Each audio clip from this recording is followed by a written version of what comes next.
මම කේ සංජීව මම මේ අයිති උදෙසා මාධ්‍යවේදියෝ සංවිධානයේ ඒකේ සභාපති. ගිය අවුරුද්දේ වගේම අපිට මේ අද දවසෙත් යුක්තිය ඉල්ලලා මේ වගේ මාධ්‍ය හමු තියන්න වෙලා තියෙනවා. ඒක තමයි මම හිතන්නේ ලංකාවේ වර්තමාන දේශපාලන කරුමය. නිදහස් මාධ්‍ය ව්‍යාපාරය විශේෂයෙන්ම 2000 ඉඳලා 2015 දක්වා මාධ්‍යවේදීන්ට සහ ජනමාධ්‍ය ආයතන වලට වෙච්චි යම් සිදුවීම් ලේඛනයක් හදලා තිනවා සිදුවීම් 30ක. ඒකේ මුලින්ම තියෙන්නේ නිමල රාජන් ඝාතනය. 2010 19 තමයි ඒක සිද්ධ වුණේ. අධිකරණ ක්‍රියාමාර්ගයක් ගෙන අරගෙන තියෙනවා. නමුත් අවසන් වෙලා නැහැ. රුෂාන්ගන් කොඩීශ්වරන් පහර දීලා තියෙනවා 2002 8/8. පැමිණිල්ලක් ඉදිරිපත් කරලා තියෙනවා ප්‍රගතියක් නැහැ. අයියතුරේ ජී නඩේෂන් ඝාතනය කළා තියෙනවා 2004 5/1 පැමිණිල්ලක් ඉදිරිපත් කළා තියෙනවා ප්‍රගතියක් නැහැ. කන්දසාමි අයියර් ඝාතනය කළා තියෙනවා 2004 8/16 පැමිණිල්ලක් ඉදිරිපත් කරලා තියෙනවා ප්‍රගතියක් නැහැ. ධර්මරත්න සියරාන් ඝාතනය කළා තියෙනවා 2005 4/28 අධිකරණ ක්‍රියාමාර්ග ගැන අරගෙන තියෙනවා අවසන් වෙලා නැහැ. රේලන්ගේ සෙල්වරාජා ඝාතනය කළා තියෙනවා 2005 8/12 විමර්ශන නැවතිලා තියෙනවා. සුඩලෝලි පුවත්පත් ආයතනයේට බෝම්බ ප්‍රහාරයක් එල්ල වෙලා තියෙනවා 2005 8/29 පැමිණිල්ලක් ඉදිරිපත් කරලා තියෙනවා ප්‍රගතියක් නැහැ. සුබ්‍රමණියම් සුගීර්දරාජන් ඝාතනය කළා තියෙනවා 2006 1/24 අධිකරණ ක්‍රියාමාර්ගය ආරම්භ තියෙනවා අවසන් වෙලා නැහැ. සම්පත් ලක්මාල්ද සිල්වා ඝාතනය කළා තියෙනවා 2006 7/1 විමර්ශන නැවතිලා තියෙනවා. සුබ්‍රමණියම් රාමචන්ද්‍රන් අතුරුදහන් කළා තියෙනවා 2007 2/15 අධිකරණ ක්‍රියාමාර්ග ගෙනල්ලා තියෙනවා නමුත් අවසන් වෙලා නැහැ. සුභාෂ් චන්ද්‍රබෝස් ඝාතනය කළා තියෙනවා 2007 4/16 විමර්ශන නැවතිලා. සෙල්වරාසා රජීව් වර්මන් ඝාතනය කරලා තියෙනවා 2007 4/29 පැමිණිල්ලක් තියෙනවා ප්‍රගතියක් නැහැ. සහදේව නිලක්ෂන් ඝාතනය කළා තියෙනවා 2007 8/1 පැමිණිල්ලක් තියෙනවා ප්‍රගතියක් නැහැ. TMG චන්ද්‍රසේකර පහර දීලා තියෙනවා 2007 12/27 අධිකරණ ක්‍රියාමාර්ග ගෙනල්ලා තියෙනවා නමුත් අවසන් වෙලා නැහැ. ලාල් හේමන්ත මාවලගේ පහර දීලා තියෙනවා 2008 1/25 විමර්ශන සම්පූර්ණ වෙලා තිබුණත් අධිකරණ ක්‍රියාමාර්ග අරගෙන නැහැ. කීත් නවාර් පැහැරගෙන යාම සහ පහර දීම 2008 5/22 අධිකරණ ක්‍රියාමාර්ග අරගෙන තියෙනවා නමුත් අවසන් වෙලා නැහැ. පරණි රූපසිංහම දේවකුමාර් ඝාතනය කළා තියෙනවා 2008 5/28 අධිකරණ ක්‍රියාමාර්ග ගෙනල්ලා තියෙනවා නමුත් අවසන් වෙලා නැහැ. නාමල් පෙරේරාට පහර දීලා තියෙනවා 2008 6/30 අධිකරණ ක්‍රියාමාර්ග ආරම්භ තියෙනවා නමුත් අවසන් වෙලා නැහැ. රාධිකා දේවකුමාර් පහර දීලා තියෙනවා 2008 9/8 විමර්ශන නැවතිලා තියෙනවා. සිරස ආයතනයේ මැදිරි සංකීර්ණ විනාශ කිරීම 2009 1/6. ලසන්ත වික්‍රමතුංග ඝාතනය කළා තියෙනවා 2009 1/8 අධිකරණ ක්‍රියාමාර්ග ආරම්භ තියෙනවා. අපි දන්නවා ඒකට මොනවද වෙලා තියෙන්නේ කියලා. මම පොඩ්ඩක් පස්සේ ගැන කියන්නම්. උපාලි තෙන්නකෝන් පහර දීලා තියෙනවා 2009 1/23 අධිකරණ ක්‍රියාමාර්ග ආරම්භ තියෙනවා නමුත් අවසන් වෙලා නැහැ. එන් විද්‍යාධරන් පැහැරගෙන යාම හා පහර දීම 2009 2/16. පොද්දල ජයන්ත පැහැරගෙන යාම 2009 6/1 අධිකරණ ක්‍රියාමාර්ග ගෙන ඇති මුත් අවසන් වෙලා නැහැ. ප්‍රගීත් එක්නැලිකොට අතුරුදහන් කරලා තියෙනවා 2010 1/24 අධිකරණ ක්‍රියාමාර්ග අරගෙන තියෙනවා නමුත් අවසන් වෙලා නැහැ. ඒකට මොනවද වෙලා තියෙන්නේ කියලාත් අපි අද කතා කරනවා. සියත ආයතනය පහර දීලා තිනවා 2010 7/30 පැමිණිල්ලක් තියෙනවා ප්‍රගතියක් නැහැ. ලංකා i-news ආයතනයේ ගිනි තියලා තියෙනවා 2011 2/1 පැමිණිල්ලක් තියෙනවා ප්‍රගතියක් නැහැ. ඥානසුන්දරම් කුගනාදන් පහර දීලා තියෙනවා 2011 7/29 පැමිණිල්ලක් තියෙනවා ප්‍රගතියක් නැහැ. උදයන් පුවත්පතට ගිනි තියලා තියෙනවා 2006 5/2 ඒ වගේම 2013 4/13 පැමිණිල්ලක් තියෙනවා ප්‍රගතියක් නැහැ. මන්දනා ඉස්මායිල්ට තර්ජනය කිරීම 2013 8/23 විමර්ශන නැවතිලා තියෙනවා. එතකොට මෙන්න මේ වගේ ඉතිහාසයක් තමයි පහු කරලා අපි ඇහිලා තියෙන්නේ. අපි දන්නවා 2015 යහපාලනය හදන්න අපි මේවා වේදිකා ගානේ ගිහින් කතා කළා. ඒ කතා කරහන් ඒ හඬට ඒ හඬෙන් ජනාධිපති වෙච්ච මෛත්‍රීපාල සිරිසේන ජනාධිපති වුණාට පස්සේ මේ පරීක්ෂණ වලට මොකද කරේ කියලා අපි දන්නවා. ළමයි 11 දෙනා පැහැරගෙන යාමේ සිද්ධියට අදාළව එවකට මාණ්ඩලික ප්‍රධානියා අත්අඩංගුවට ගන්න යනකොට මෛත්‍රීපාල ජනාධිපතිවරයා CID එකේ ඉහළ නිලධාරීන්ට කතා කරලා පුටු වලට පයින් ගහලා මම ජනාධිපතිවරයා ධූරේ ඉන්නකම් මේවා කරන්න බෑ කියලා කියපු ජනාධිපතිවරයෙක් තමයි අපි 2015 මේ මිනිස්සුන්ට යුක්තිය ඉල්ලලා වේදිකා ගාන ගිහින් කෑ ගහලා ගෙනාපු ජනාධිපති අපේ ඒ පරීක්ෂණ වලට කරේ එහෙමයි. එතකොට 2015 ඒ ආපු ආණ්ඩුවට මේ පරීක්ෂණ කරනවා මේ වින්දිතීන්ට දඬුවම් දෙනවා කියලා ආපු ආණ්ඩුවට ඒ දුර කාලේ ඉන්නකොට මේ කිසි දෙයක් කරගන්න බැරි වුණා. අඩුම ගානේ යුද හමුදාව සහ නාවික හමුදාව වගේ ආයතන CID පරීක්ෂණ ක්‍රියාවලියට ඒ අවශ්‍ය සහාය අරන් දෙන්නවත් සේනාධිනායකයාට නැත්නම් අපි මේවට යුක්තිය ඉෂ්ට කරන්නම ගෙනාවු තාජුදීන් ඝාතනය කරපු මිනිස්සුන්ට දඬුවම් දෙන්න ජනාධිපති ධූරයට ඔසවලා තිබ්බ මෛත්‍රීපාලට ඒ නියෝග ටිකවත් දෙන්න බැරි වුණා. යුද හමුදාවට කියන්න බැරි වුණා මේ අවශ්‍ය සහාය දෙන්න කියලා. එවැනි තත්ත්වයක් තමයි ලංකාවේ ඉතිහාසයේ තියෙන්නේ.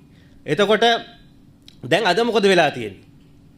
අපි දන්නවා මේ රටකට නීතියේ පාලනය හදන්න නැතුව ආර්ථිකය නෙමෙයි මොන මගුලක්වත් කරන්න බෑ. කවුරු හරි හිතාගෙන ඉන්නවා නම් නීතිය සැමට සමානව සාධාරණව ක්‍රියාත්මක වෙන රටක් හදන්න නැතුව ආර්ථිකය විතරක් දියුණු කරනවා කියලා මං හිතන්නේ ඒක නිකන් සිහිනයක් විතරයි. ඉතින් ඒ නිසා අපි දන්නවා ඊට පස්සේ මොකද වුනේ? ඊට පස්සේ ගෝඨාභය රාජපක්ෂ මේ අපි කතා කරපු සෑහෙන සිද්ධි ප්‍රමාණයක පිටිපස්සේ හිටිය චරිතය ඒ පිටිපස්සේ ඉන්නවා කියලා අපි සැක කරලා අපි මාධ්‍ය හමු වල කියපු අපි ලියපු චරිතය ජනාධිපති කළා.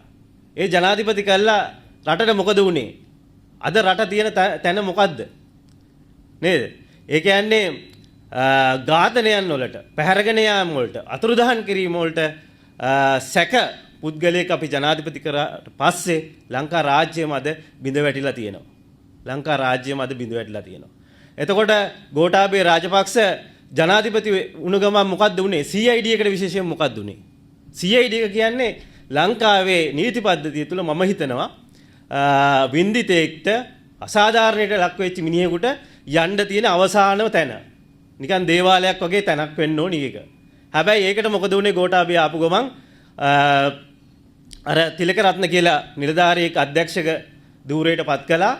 එයාක ආපු ගමන් මොකද කළේ? 770ක් CID එකේ රට යන එක තහනම් කරලා ලියුමක් ඇව්වා මේ ගුවන්තොටුපළට. ඒ ලියුම යවනකොට මිනිහට උඩින් හිටියා නියෝජ්‍ය පොලිස්පතිවරයෙක්, ඒ වගේම ජ්‍යෙෂ්ඨ නියෝජ්‍ය පොලිස්පතිවරයෙක් හිටියා. ඒ දෙන්නම දන්නේ මේ යකා මේ ගුවන්තොටුපළට ලියුම යවන එක.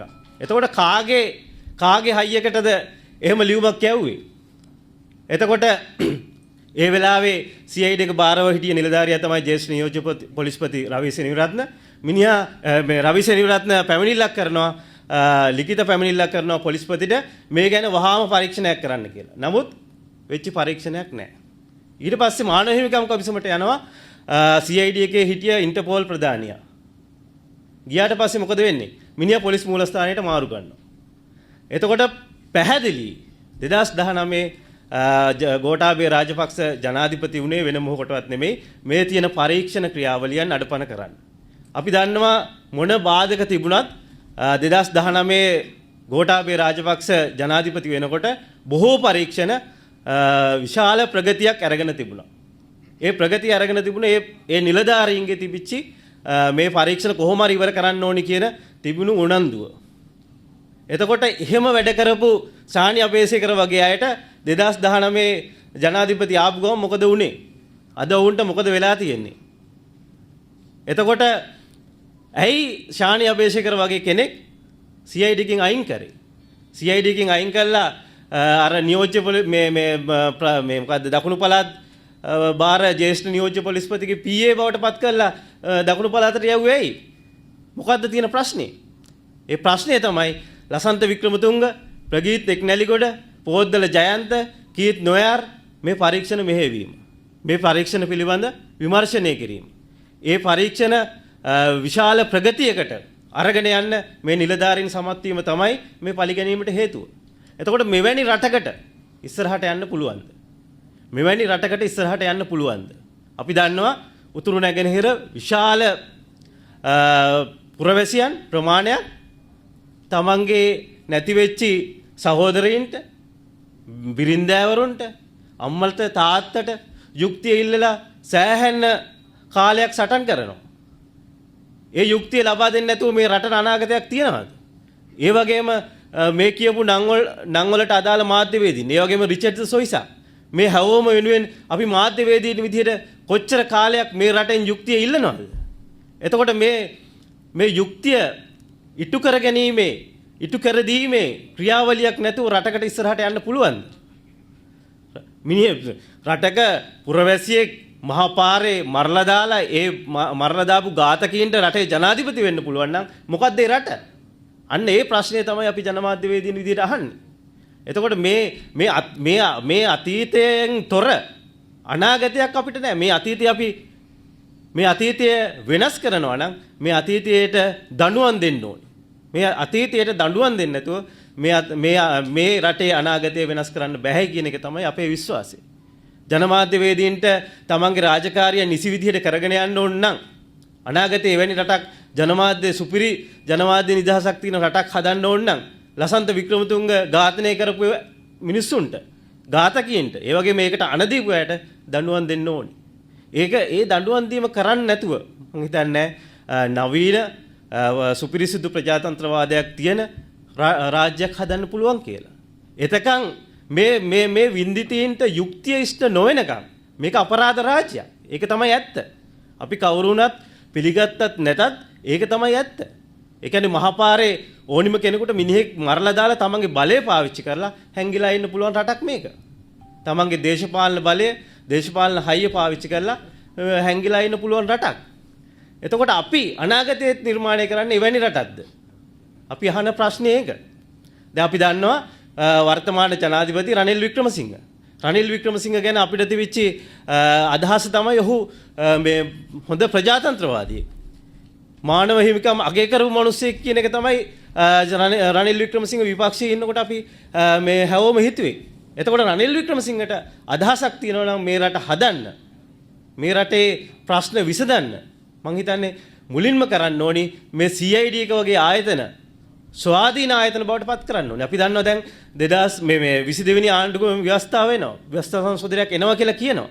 මේ වගේ එකකට මේ අපරාධ පරීක්ෂණ දෙපාර්තමේන්තුව පොලිස්පතිකින් ගලවලා පොලිසියෙන් ගලවලා ස්වාධීන ආයතනයක් කරන්න පුළුවන් නම් මං හිතන්නේ ඒක මේ අපරාධ සොයාගන්න, මේ අපරාධකරුවන්ට දඬුවම් දෙන්න හොඳ අවස්ථාවක් වෙයි. මං හිතන්නේ රනිල් වික්‍රමසිංහට ජනාධිපතිවරයා විදියට ලෝකේ බලගතම ජනාධිපති ධූරයේ ඔහුට පුළුවන්, ඒ කියන්නේ ඌට හැකියාවක් තියෙනවා නම්, උවමනාවක් තියෙනවා නම්, උනන්දුවක් තියෙනවා නම් විශේෂයෙන්ම තමන්ගේ යාළුවා ලසන්ත වික්‍රමතුංගට යුක්තිය ඉෂ්ට කරන්න. ඒකට හොඳ අවස්ථාවක් තියෙනවා. මොකද පරීක්ෂණ මේ කෙරවලට ගිහින් තියෙන්නේ. තව අවුරුදු 2ක් මේකට වෙහෙසුණා නම් මේ ඝාතකයන්ට දඬුවම් දෙන්න ඕනි. දඬුවම් දෙන්න පුළුවන්. එතකොට ලසන්ත වික්‍රමතුංග මරන්න හේතුව මොකද්ද? ලසන්ත වික්‍රමතුංග මොනවාද ලිව්වේ? ලසන්ත වික්‍රමතුංග විඥාන ගනුදෙනු ගැන ලියලා කවුරු ගැනද හෙලිතරව් කළේ? ගෝඨාභය රාජපක්ෂ ගැන. ලසන්ත වැඩිපුරම ගැහුවේ රාජපක්ෂ පවුලට. එතකොට මේ ලසන්ත එහෙනම් මරන්න කාටද උවමනාව තියෙන්න ඕනේ? අපි ජාතියක් විදිහටම අපි දන්නවා ලසන්ත කවුද මැරුවේ කියලා. එතකොට එහෙනම් මම කියන්නේ මෙන්න මේ පරීක්ෂණ සාර්ථක කරගන්න වර්තමාන ජනාධිපතිවරයා සහාය දෙන්න ඕනි. ඒ වගේම වර්තමාන ජනාධිපතිවරයා තමන්ගේ ජනාධිපති බලතල පාවිච්චි කරලා මේවට මැදිහත් වෙලා මෙන්න මේ ආයතන ස්වාධීන ආයතන විදිහට වැඩ කරගෙන යන්න පුළුවන් ශක්තිය අරන් දෙන්න ඕනි. එහෙම නැතුව මේ ජනමාධ්‍යවේදීන්ට, උතුරේ යුද වින්දිතීන්ට, මේගොල්ලන්ට තමන්ට ඒ යුක්තිය ඉෂ්ට නොවුනොත් මං හිතන්නේ මේ රට හදන්න පුළුවන් වෙයි කියලා. මේ රට ආර්ථික වශයෙන් ගොඩ දාන්න පුළුවන් වෙයි කියලා. ආර්ථික වශයෙන් ගොඩ දාන්න නම් මේ මිනිස්සු සුවපත් කරන්න ඕනේ. මිනිස්සු සුවපත් කිරීමේ ක්‍රියාවලිය තියෙන්නේ ඒ මිනිස්සුන්ට යුක්තිය ඉටු කිරීමේ ක්‍රියාවලිය ඇතුලේ පමණයි. ඒ නිසා මම හිතනවා පුරවැසියෝ විදිහට, ජනමාධ්‍ය වේදීන් විදිහට අපි නැවතත් බල කරන්න ඕනි පාලකීන්ට මේ අතුරුදහන් කිරීම වලට, මේ ඝාතනයන් වලට, ඒ වගේම මේ පහර දීම් වලට, මේ දේපල ගිනි තැබීම් වලට වහාම නීතිය ක්‍රියාත්මක කරන්න කියලා.